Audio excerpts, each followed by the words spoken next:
এই দেখো খিচুড়ি আর তরকারি।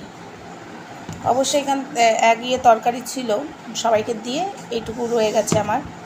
আর এই খিচুড়িটা হলো, এটা প্রসাদ, বুঝেছো, বাবা ভোলেনাথের প্রসাদ।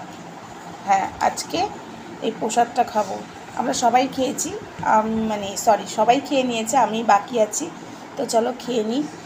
গরম গরম খিচুড়ি আর বাবা ভোলেনাথের প্রসাদ তরকারি, এই যে সবজি, খুব সুন্দর লাগে জানো তো। কপালে থাকলে, ভাগ্যে ছিল, আজকে এই ঠাকুরের প্রসাদটা ভাগ্যে ছিল।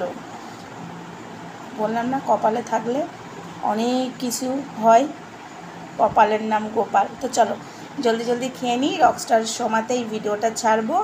অবশ্যই চ্যানেলটাকে সাবস্ক্রাইব করে পাশে থাকা বেল আইকনটা অবশ্যই অন করো। আর পায়েস চাটনি আছে, ওটা আমি নিইনি, ওটা স্কিপ করেছি, আমার ভালো লাগছে না। আর এইটা দিয়ে আমি এখন খাবো। আর পায়েস চাটনিটা থাক, ভালো লাগছে না। তো চলো টাটা।